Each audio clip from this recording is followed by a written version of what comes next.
KF-21 전투기에 대한 독일 언론의 대서특필 보도가 전 세계 방산 시장에 충격을 주고 있다. 독일의 유력 매체들은 최근 F-35 전투기에서 또다시 심각한 결함이 발견되면서 유럽 각국의 실망감이 커지고 있다고 보도했다. 특히 독일군 내부에서도 미국산 전투기에 대한 신뢰도가 급격히 낮아지고 있으며 이에 따라 KF-21을 포함한 한국산 전투기의 도입을 적극 검토해야 한다는 목소리가 높아지고 있다고 전했다. 실제로 최근 미 공군이 운용 중인 F-35 전투기에서 소프트웨어 오류와 동체 균열 등의 문제가 또다시 보고되면서 여러 국가들이 대체 기종을 물색하고 있는 상황이다. 이러한 와중에 한국이 개발한 KF-21 전투기가 신뢰성과 경제성에서 더욱 우수하다는 평가를 받으며 유럽 각국의 관심을 끌고 있다. 독일의 방산 전문가들은 F-35는 이미 여러 차례 심각한 결함이 확인되었고 유지보수 비용 또한 과도하게 높다며 반면 KF-21은 최신 기술을 적용하면서도 합리적인 가격을 유지하고 있어 대안으로 충분한 경쟁력을 갖추고 있다고 평가했다.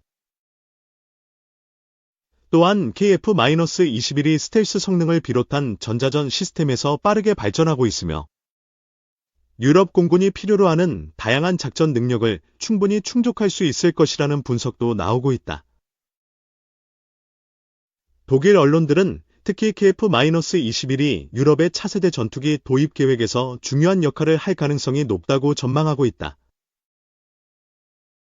실제로 최근 독일과 프랑스가 공동 개발 중인 차세대 전투기 프로젝트 Fclass가 여러 가지 문제로 인해 지연되고 있으며 이에 따라 KF-21과 같은 이미 실전 배치를 앞둔 전투기가 더욱 매력적인 옵션으로 떠오르고 있는 것이다.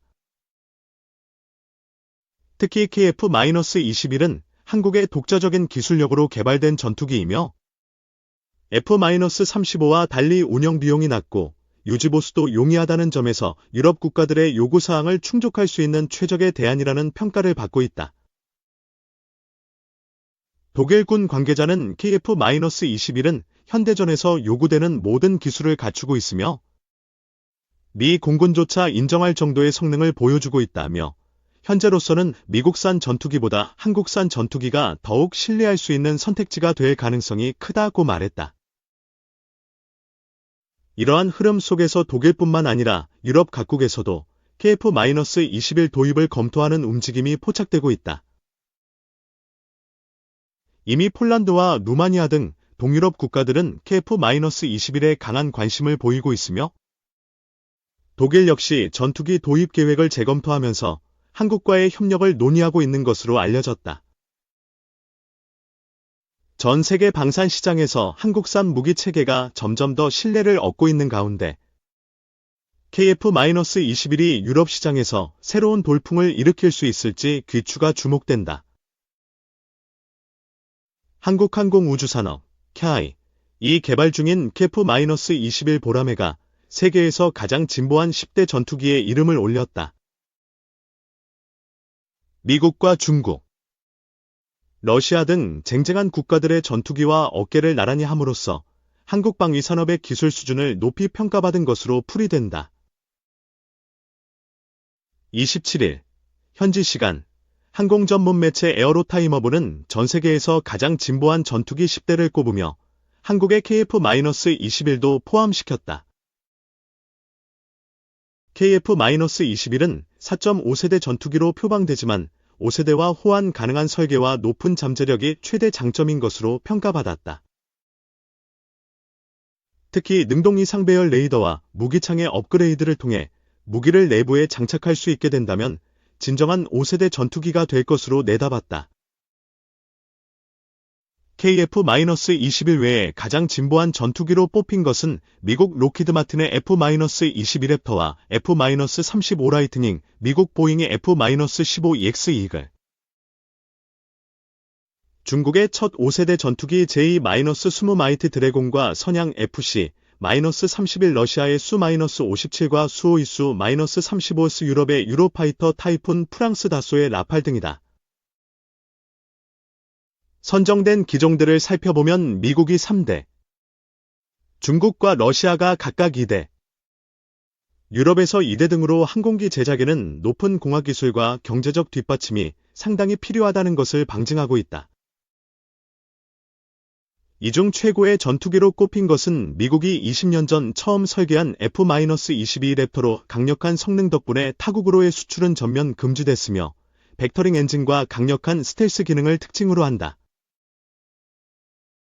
F-22의 저렴한 버전인 F-35 라이트닝조차 미국과 동맹국들의 수출대 주력 전투기로 활용되고 있으며 우리나라도 F-35의 3가지 파생 모델 중 하나인 F-35A 모델 40대를 보유하고 있다. 이외 러시아의 수호이수-57 전투기는 러시아 최초의 스텔스 전투기로 이름을 올렸지만 개발 문제와 지연으로 현재 소량만 존재하는 것으로 평가됐고 수호이수-35S와 유로파이터 타이푼 등은 4.5세대 전투기로 평가받았다. 한편 스웨덴의 사브 제스-39 그라이펀 2와 인도의 헬테저즈 등의 기종은 10대의 진보 전투기에 이름을 올리지 못했다. 25년 전 중공 전투기 역사를 바꾼 중공 독자 전투기 JE-10 맹룡 JE-10은 25년 전 중국의 전투기 게임의 변화를 가져왔습니다. JE-10은 중국이 독자적으로 전투기를 생산할 수 있는 능력을 향상시키는 데 있어 혁신적인 도약이었으며 오늘날까지도 중국 공군의 주력 전투기로 남아 있습니다. 1998년 3월 23일 청두 JE-12 첫 비행을 했습니다. 비거러스 드래건 이라고도 불리는 JE-10은 중국의 주요 중량급 다목적 전투기입니다. JE-10은 매우 성공적인 국산 전투기 프로그램으로 인민해방군의 현대 역사에서 가장 중요하고 혁신적인 프로그램이라고 할 수 있습니다. 제트기의 25주년을 기념하여 중국 국영 매체 글로벌 타임즈는 53초 분량의 짧은 영상 몽타주를 게시했는데 이 영상은 마치 영화 탑건이 예고편처럼 느껴질 정도로 다양한 JE-12 공중 전투 기동과 대형을 수행하고 연료를 보급하고 미사일을 발사하는 모습을 담고 있습니다. JE-10의 중요성은 아무리 강조해도 지나치지 않습니다. JE-10이 등장하기 전까지 중국의 전투기 재고 목록은 주로 소련에서 생산된 항공기와 소련 항공기의 라이선스 생산 버전으로 구성되어 있었습니다. JE-8과 같은 일부 국산 전투기는 JE-10 이전에 성공을 거두었지만 다른 전투기들은 폐기되거나 취소되었습니다. 1960년대 후반에 시작된 JE-12 개발은 1978년에 중단되었습니다. 1960년대 개발이 시작된 JE-9는 1980년에 취소되었습니다. 1984년 JE-10 개발이 시작될 무렵 미국산 F-16 파이팅 패컨과 소련산 미코이언 미그-29 각각 1978년과 1983년에 도입됨 와 같은 항공기가 경중형 전투기의 성능 한계를 뛰어넘고 있었습니다. 결국 JE-10은 중국이 4세대 전투기를 자체적으로 생산할 수 있다는 것을 증명했고 이는 이전의 전투기에 비해 성능이 크게 향상된 것이었습니다. JE-10은 원래 JE-7 전투기와 Q-5 공격기를 대체하여 인민해방군의 표준 다목적 전투기로 사용될 예정이었습니다. 물론 JE-10의 성공은 항공기 생산을 넘어서는 것이었습니다. 그것은 중국 국내 전투기 엔진 기술과 국내에서 생산된 항공기 센서 및 레이더 기능의 혁신을 촉진했습니다. 여러 면에서 JE-10은 오늘날 우리가 알고 있는 중국의 첨단 항공 기술 부문의 부상을 상징하는 분수령과도 같은 존재입니다.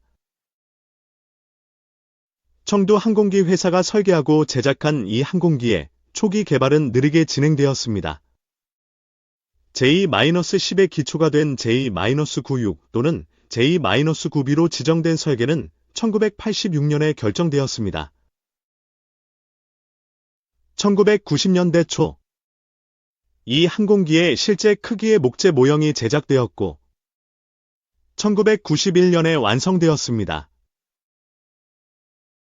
중국 항공 우주 전문가이자 작가인 안드레아스 누프레히트가 그의 저서인 현대 중국 전투기, 중국 공군, 항공기와 부대에 언급했듯이 J-10에 계획된 WS-10 엔진의 문제로 인해 전체 프로젝트가 거의 중단될 뻔했습니다. 대신 많은 J-12 모스크바에서 중국에 판매된 세턴 나이올커 L-31 엔진을 사용하게 되었지만 이로 인해 새로운 엔진을 수용하기 위해 J-10의 설계를 다시 생각해야 했습니다. 최초의 J-10 프로토타입은 1997년 6월에 완성되었고 1998년 3월 23일에 첫 비행을 했습니다. 중국에서 가장 성공적인 국산 전투기 중 하나임에도 불구하고 J-10 개발 과정에서 이스라엘 항공우주산업과 중국 항공우주공사 사이에 가능한 연관성에 대한 많은 이야기가 있었습니다. 대부분의 기록에 따르면 이스라엘은 미국이 자금을 지원한 4세대 이스라엘 전투기인 나비에 대한 기밀 정보를 KC와 공유했습니다.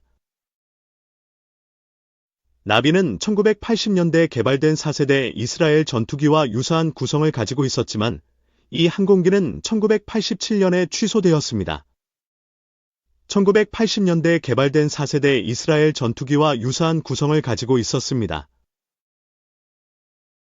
그러나 J-12라비의 복제기에 불과하다는 주장은 J-10의 더 큰 크기, 날개 형태, 2차원 공기 흡입구, 카나드의 위치 등 항공기 간의 차이점을 부정하는 것입니다.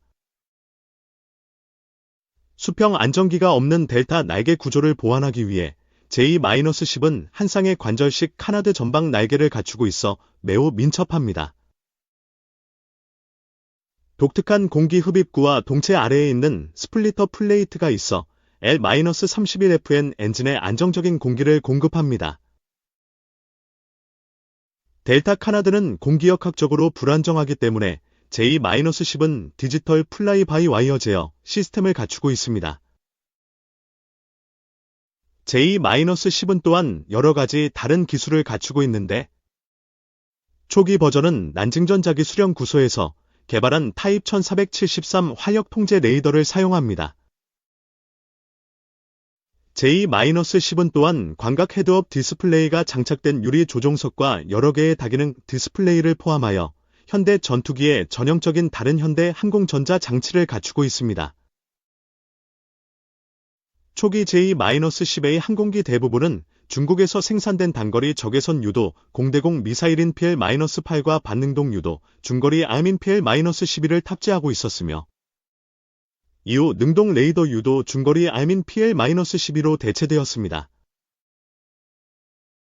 최근에는 현대적인 PL-10 고급 단거리 미사일과 능동 레이더 유도 PL-15 미사일이 인민해방군 공군 J-10의 PL-8과 PL-11을 점점 더 대체하고 있습니다.